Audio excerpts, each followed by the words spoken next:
وقتی ٹینشن ہے روزہ رکھنے میں، لیکن نبی صلی اللہ علیہ وسلم نے فرمایا للصائم فرحتان، روزے دار کو اللہ دو خوشیاں دیتا ہے. ایک خوشی تو آخرت میں ملے گی جنت کی صورت میں، ایک خوشی افطار کے وقت. سارا دن آپ اپنے کھانے پینے پہ کنٹرول کرتے ہیں. دیکھو کھانے پینے پہ کنٹرول کرنے میں صرف یہ ٹینشن نہیں ہوتی بھوک اور پیاس کی، بڑی ٹینشن یہ ہوتی ہے کسی کام میں دل نہیں لگتا انسان کا. روزہ رکھے نا کوئی بھی کام تمیز سے ہوتا نہیں، عادت ہی نہیں ہے. جن لوگوں کو صبح ناشتے کی عادت ہے، ناشتہ کر کے آفس جاتے ہیں بڑے فریش ہوتے ہیں، وہ ناشتہ کیے بغیر جا رہے ہوتے ہیں. جن لوگوں کو عادت ہے شام کو سٹا لگانے کی، چائے و پینے کی، وہ بغیر چائے کے. تو زبان خشک اور وہ آہستہ آہستہ، باڈی کی تو ضرورت نہیں ہوتی اتنا کھانے پینے کی، لیکن عادت تو لائف کہتے ہیں نا بورنگ لائف ہو جاتی ہے، بور ہونا شروع ہو جاتے ہیں، کسی کام میں دل نہیں لگ رہا. لیکن جب اللہ تعالی ہمیں افطاری کے دسترخوان پہ بٹھاتے ہیں، چند نوالے پیٹ میں اترتے ہیں، کیسی طبیعت فریش ہو جاتی ہے. یہ عام دنوں میں طبیعت میں یہ لذت انسان محسوس نہیں کرتا. تو اللہ نے کیا فرمایا، نبی نے کیا فرمایا کہ ایک روزے دار کو جو خوشی ملے گی وہ آخرت میں ملے گی، اور ایک خوشی دسترخوان پہ جب وہ افطار کرتا ہے وہ بھی بڑی مزے کی خوشی ہوتی ہے. اور میں آپ سے ایک گزارش کرتا ہوں، اس کا مذہب سے براہ راست تعلق نہیں ہے، میڈیکل سائنس سے ہے، لیکن مذہب بھی صحت کو کی ترغیب دیتا ہے نا صحت بنانے کی. رمضان میں ایک کام آپ کر لیں، تھوڑا کھانے پینے پہ کیا کر لو میرے بھائی، کنٹرول کر لیں. ہوتا یہ ہے کہ صبح سحری سے لے کے رات تک مغرب تک جب ہم بھوکے پیاسے رہتے ہیں، ہماری باڈی کا فیٹ ختم ہونا شروع ہوتا ہے، باڈی نتھرنا شروع ہوتی ہے، جسم کی زکوٰۃ نکلنا شروع ہوتی ہے، جسم فریش ہونا شروع ہوتا ہے. اس کے بعد جو حساب کتاب افطار کے وقت میں پھوڑنا پھاڑنا ہوتا ہے، اس سے باڈی کی ایسی کی تیسی ہو جاتی ہے. رمضان میں ہارٹ اٹیک کے واقعات میرا خیال ہے عام دنوں سے زیادہ ہی ہوتے ہیں. بھائی اللہ میاں نے کھانے کی چھٹی دی ہے، پھوڑنے کی چھٹی. کھانے اور پھوڑنے میں کیا ہے بولو، فرق ہے. نبی صلی اللہ علیہ وسلم نے فرمایا بدترین برتن جس کو بھرا جائے نا وہ انسان کا پیٹ ہے. کوئی برتن فل بھرا ہوا اللہ کو اتنا برا نہیں لگتا جتنا انسان کا پیٹ برا لگتا ہے اللہ کو. میں نہیں کہہ رہا کہ حرام ہے زیادہ کھا لیں آپ، حلال حرام کی بات نہیں ہے، ناپسندیدہ شریعت کی نظر میں بہرحال ہے، حرام نہیں ہے. اب آپ کہیں گے بھوکے پیاسے بھی کھانے بھی نہیں دے رہے اللہ میاں، ابھی بھی پابندیاں لگا رہے. اللہ پابندی نہیں لگا رہا، لگا کھا لو، پھوڑ دو، جتنا پھوڑنا پھوڑ دو، پڑے ہوئے خود ہی ہو گئے نا، پھوڑ دو. حرام نہیں ہے لیکن پسندیدہ کام نہیں ہے. تو رمضان میں آپ اپنے آپ کو عادی بنا سکتے ہیں کم کھانے کا، اچھا کھانے کا. میں بھی سموسے پھوڑتا ہوں، پکوڑے پھوڑتا ہوں، لہذا میں آپ کو یہ کہوں کہ سموسے نہ کھائیں، پکوڑے نہ کھائیں، یہ غلط ہو جائے گا. جب میں کھانے لگوں گا میرے گھر والے میرا ہی بیان چلا دیں گے کہ آپ خود لوگوں کو بول رہے ہو کہ سموسے مت کھاؤ اور خود کیا کر رہے ہو، کھا رہے ہو، لہذا میں ایسی بات کیوں کروں جو میں خود نہیں کر رہا. لیکن ہم سب مل کے عزم کر لیتے ہیں آپس میں کہ تھوڑا کیا کریں گے، کنٹرول. میں بھی کوشش کروں گا. اب گھر والے کہیں گے بیان دیکھو، میں کہا میں نے کوشش کا وعدہ کیا تھا، تو کوشش ہی تو ہو رہی ہے کہ میرا ہی بیان مجھے ہی سنایا جا رہا ہے. کوشش کی جا سکتی. سموسے بھی کھا لیں اعتدال سے. میں نے بہت دیکھا ہے لوگوں کو افطاری میں بہت زیادہ پھوڑتے ہیں، مسائل کھڑے ہو جائیں گے آپ کے لیے. شربت پہ شربت پیے جا رہے ہیں، چینی کے نا پیے جا رہے ہیں، کولڈ ڈرنک پہ کولڈ ڈرنک پیے جا رہے ہیں. اچھا کمال کی بات یہ کہ افطاری میں طبیعت سے پھوڑتے ہیں، پھر نماز کے بعد آ کے کھانا کھاتے ہیں. یہ آج تک کم از کم میری کھوپڑی میں یہ چیز نہیں آئی ہے کہ اب کھانا کیسے کھا رہے ہو یار. یا تو ایک کھجور سے روزہ افطار کیا ہوتا ہے، نماز پڑھ کے آگے کھانا کھاتے. یہ بہت جگہ ہم نے دیکھا ہے، افطار پارٹیوں میں بھی ہوتا ہے. پہلے افطار پارٹی میں کیک، پیسٹریاں، سموسے، پکوڑے اور چکن اور کیا کچھ ہوگا، وہ کھانے کے بعد چلو جی اب جماعت سے نماز پڑھے، اب کھانا لگا ہوا ہے. اب مجھے کہہ رہے تھے وہ کھانا لگا دیا. کھانا یہ کیا کھایا ہم نے بھائی؟ ایک آدمی نے کم از کم 6 سموسے کھائے ہیں اور اتنے پکوڑے کھائے ہیں، تو اب کھانا کیا؟ تو لوگ کہتے ہیں کھانا روٹی سالن کو کہا جاتا ہے اور چاول کو کہا جاتا ہے. یہ جو ہم نے کھایا ہے کھانے سے پہلے، جو نماز سے پہلے افطاری میں، یہ روٹی سالن نہیں تھا. یہ سموسے، پیسٹریاں، پکوڑے اور پتہ نہیں رول اور کیا کیا چیزیں آ رہی ہیں، یہ تو وہ تھا. پیٹ جو ہے نا، پیٹ، اس کو نہیں پتا کھانے کی ڈیفینیشن ہندوستان اور پاکستان میں کیا چل رہی ہے اس وقت. پیٹ یہ دیکھتا ہے کہ اوپر سے کوئی چیز آ رہی ہے, اس کو ہضم کرنا شروع کر دو, پیٹ اسی کو کھانا کہتا ہے. نہیں آئی بات میرا خیال ہے. ایک دفعہ ہمارا پشاور جانا ہوا تو ہمارے کچھ میزبان تھے, وہ ماشاءاللہ پٹھان لوگ تو ویسے ہی بڑے سخی ہوتے ہیں. انہوں نے کیا کیا, میرے لیے نا دیسی مرغیوں کی وہ لا کے رکھ دی, دیسی مرغیاں نا روسٹ, بڑی زبردست تھی وہ, رانے اس کی بھنی ہوئی, ہم نے پھوڑ دی. وہ ماشاءاللہ بڑے ہیوی کھانا تھا, تو میں نے اچھی طرح طبیعت سے کھا لیا, بڑا مزہ آیا. میں تو کہا ہو گیا کھانا بھائی, اتنی دیر میں اب کھانا آ رہا ہے. اب میں مجھ پہ نا, کیونکہ وہ پھر کھلاتے بھی زبردستی ہیں, مجھ پہ راشا تاری ہو گیا. میں نے کہا اللہ خیر کرے اب کیا ہوگا. انہوں نے کہا وہ سب کھانا. میں نے کہا بھائی ہمارے اندر تو طاقت نہیں ہے. انہوں نے کہا تمہارے باپ کو بھی کھانا پڑے گا. ان کا یہ الفاظ نہیں تھے, لیکن اسٹائل اسی قسم کا تھا. وہاں ایسا نہیں ہو سکتا کہ کھانا آئے اور آپ نہیں کھاؤ. پھر ہم نے کھایا, تھوڑا سا کھایا. تو افطاری میں کیا کر رہے ہوتے ہو بھائی, تو آپ بہترین آپ تجربہ کر کے دیکھ لو میرے مشورے پر. افطاری میں شربت نہ پیو آپ, میں آپ کو بتا رہا ہوں آپ کا دماغ ایسا فریش ہو جائے گا نا, آپ کہو گے واہ مزہ آ گیا بھائی. اکثر آپ نے دیکھا ہوگا افطاری کرتے ہی لوگ ٹن ہو جاتے ہیں, دیکھا ہوگا نا, مغرب کے بعد گھر جاتے ہیں بستر سے اٹھا ہی نہیں جاتا. پھر تراویح میں ایسے جھوم رہے ہوتے ہیں جیسے جن پر لگتا ہے کسی نے کوئی قبر سے مردہ اکھاڑ کے لا کے یہاں کھڑا کر دیا ہے.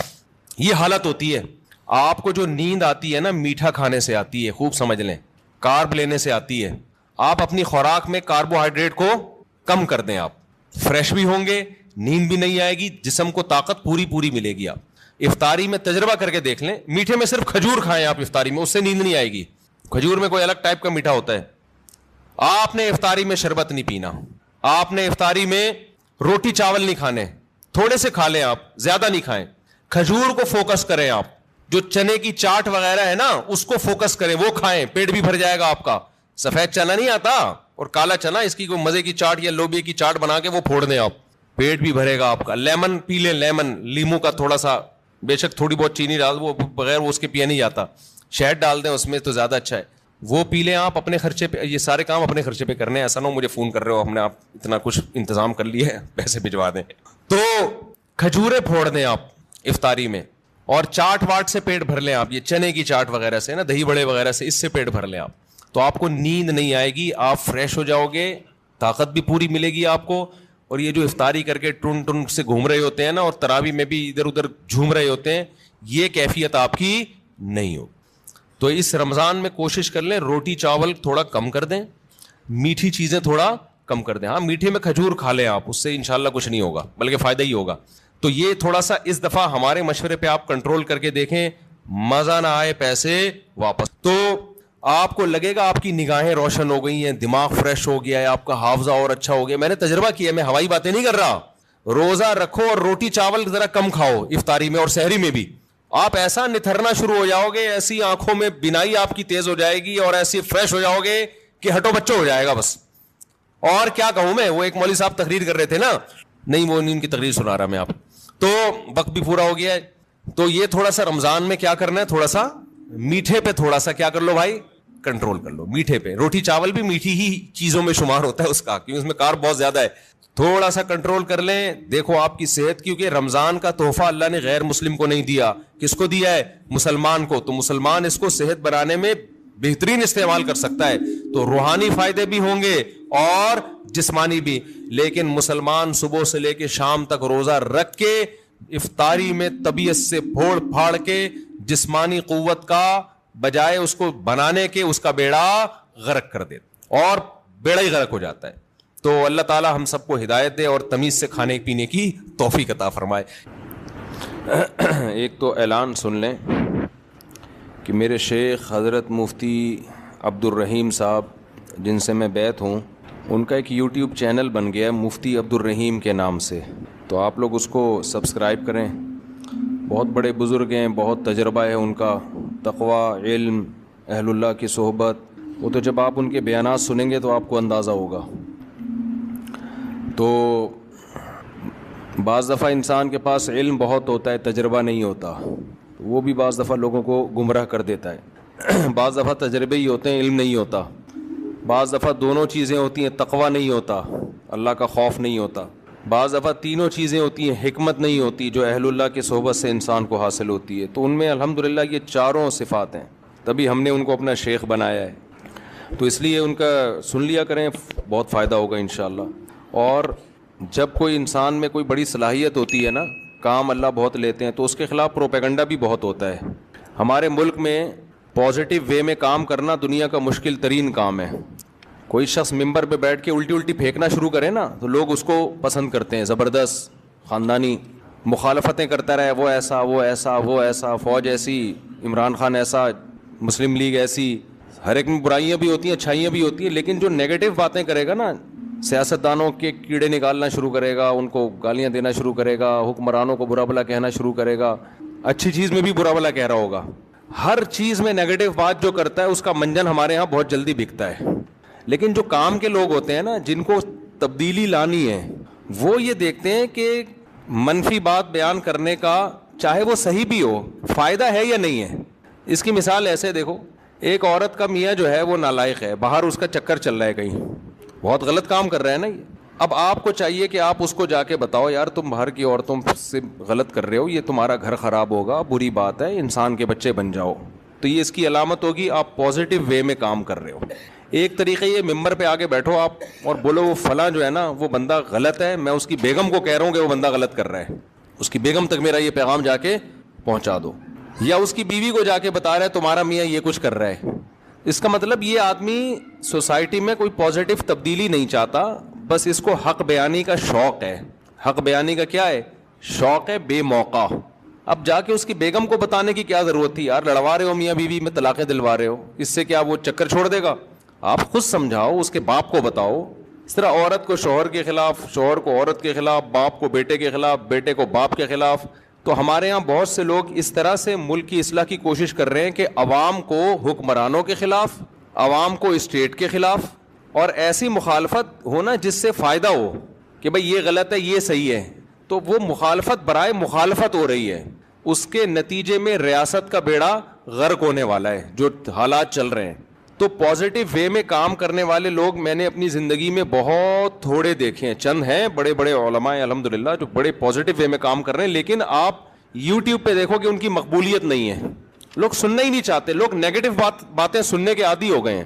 ہر اچھے کام کی غلط توجیہ پیش کرنا, اور ہر غلط کام کے جو آپ کا لیڈر جو اچھا کر رہا ہے اس کو غلط کہنا, یعنی جو غلط کر رہا ہے اس کو اچھا کہنا, اور دوسرے کا لیڈر جو اچھا بھی کر رہا ہے اس کو بھی غلط کہنا. یہ پالیسی چل رہی ہے ہمارے یہاں.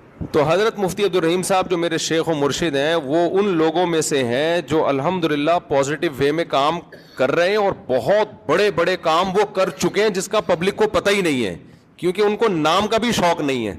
ہم تو ان کے قریب رہے ہیں, 27 سال ہو گئے مجھے ان کے ساتھ رہتے ہوئے, ہمیں ان کے اخلاص کا پتہ ہے.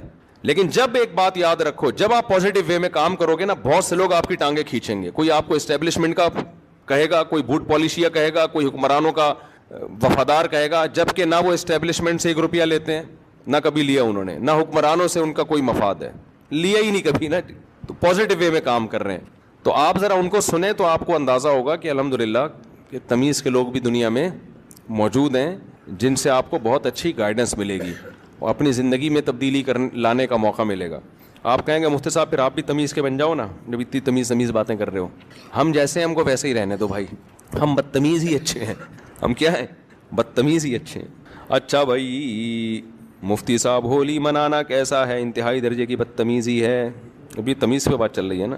ہندو منائیں, آپ نہ مناؤ بھائی.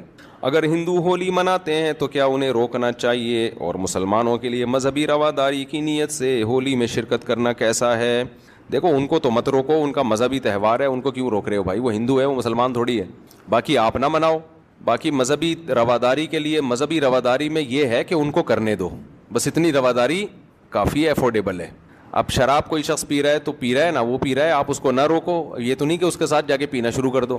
بھائی وہ ٹھیک ہے رواداری ہے یار, چھوڑو یار, اس کا مسئلہ ہے, ہمارا کیا مسئلہ ہے. تو لیکن میں نہیں کہہ رہا کہ ہولی پینا شراب جیسا ہے, لیکن ہمارے مذہب میں تو حرام ہے نا دوسرے مذہبی تہواروں پر عمل کرنا. تو اب وہ کر رہے ہیں, ان کو کرنے دو, ان کو نہ چھیڑو, لیکن آپ کے لیے اس میں شرکت جائز نہیں ہے. لوگ کہتے ہیں کہ بھائی ہندو بھی تو ہمارے تہواروں میں شریک ہوتے ہیں ہمارے ساتھ. بھائی ان کے مذہب نے ان کو نہیں روکا ہمارے تہواروں میں شرکت سے, ہمارے مذہب نے ہم کو روکا ہے.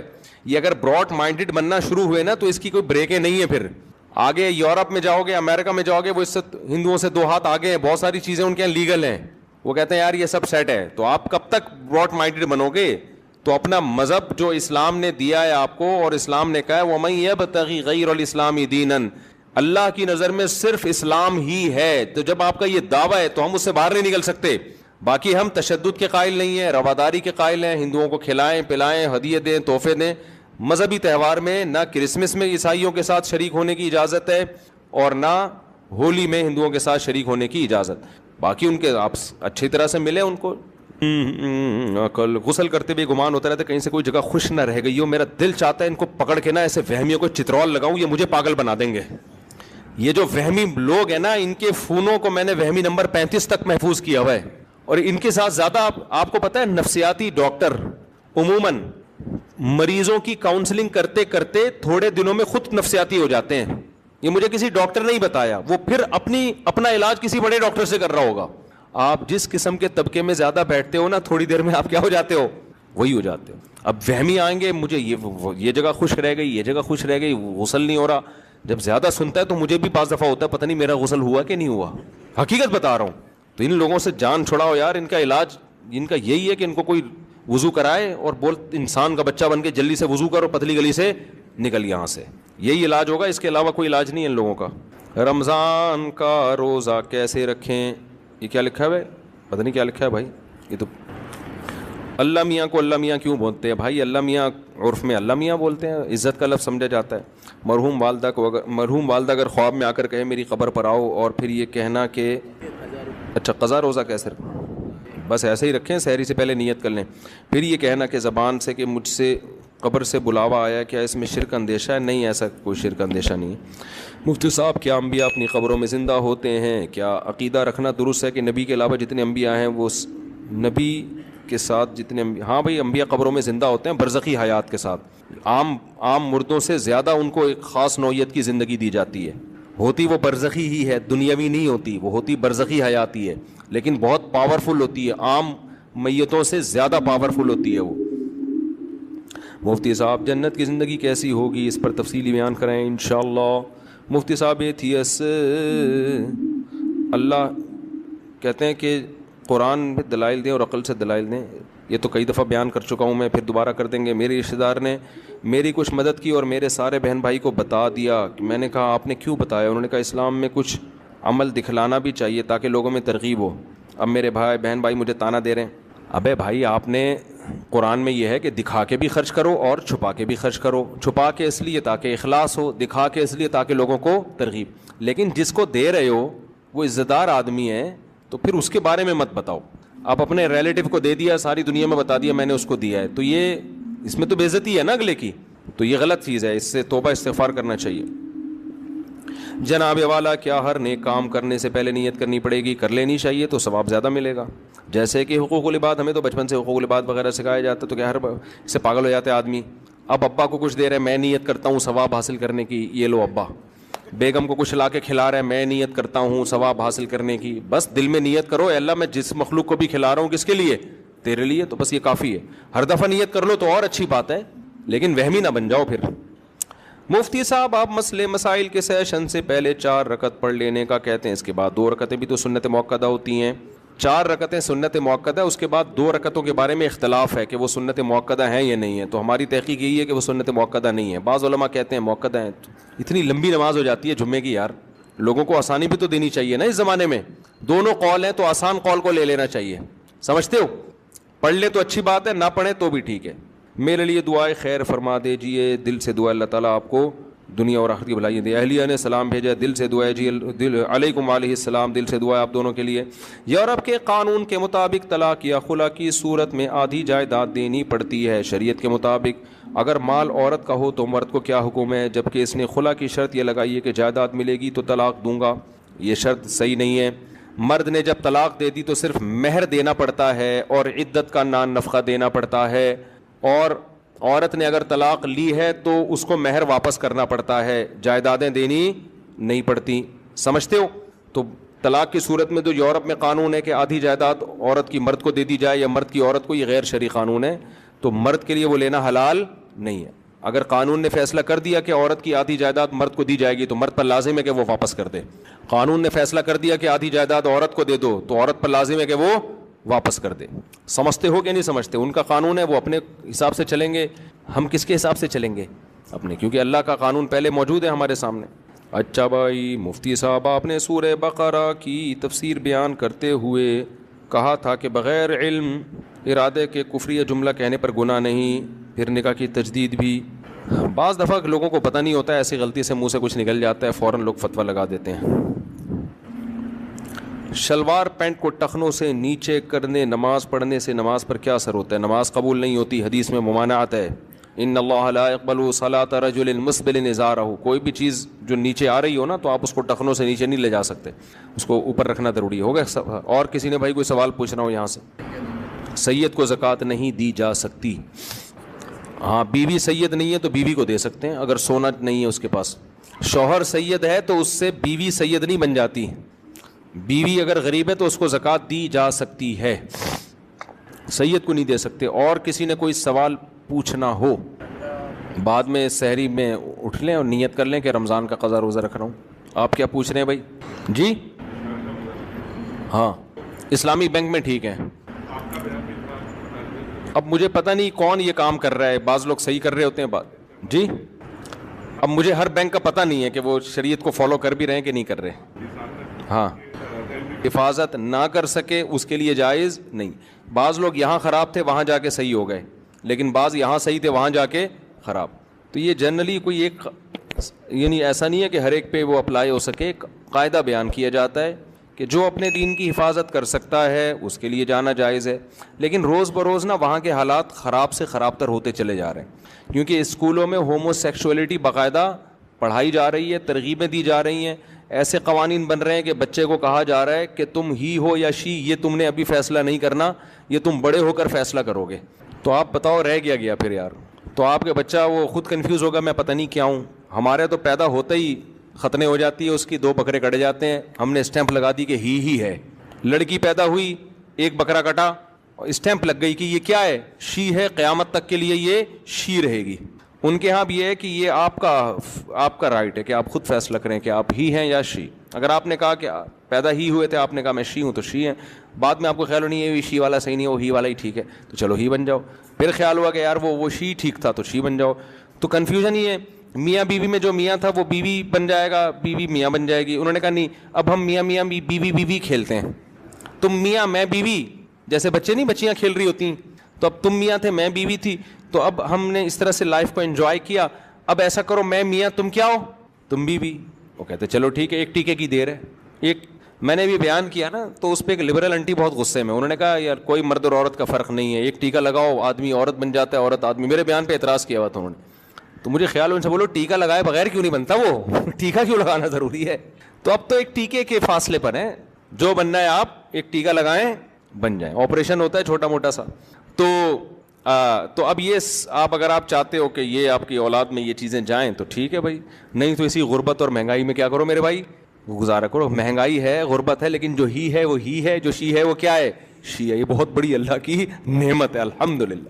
آپ داماد کے بارے میں کنفیوز نہیں ہیں, ورنہ داماد کے بارے میں لوگ کنفیوز ہیں وہاں پہ, پتہ نہیں میری بہو ہے کہ کم بخت داماد ہے, کیا ہے یہ.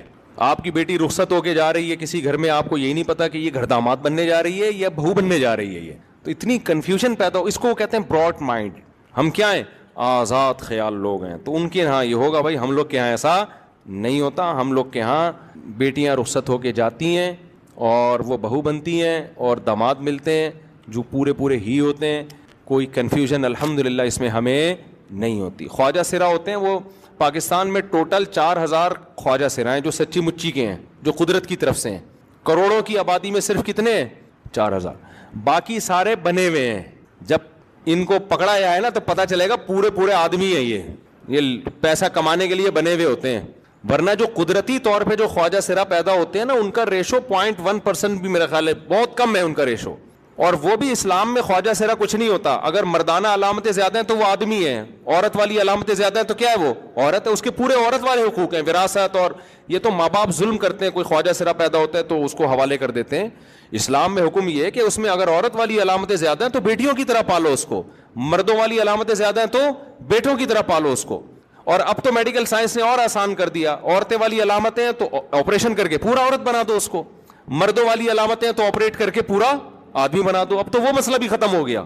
لیکن اب آپ دیکھو اللہ کی قدرت ہے, کدھر کو سوسائٹی جا رہی ہے ہماری. تو آپ ٹھیک ہے جاؤ لبرل ماحول میں رہو, لیکن پھر یہ کنفیوژن بہت پیدا ہوگی بچوں کے بارے میں.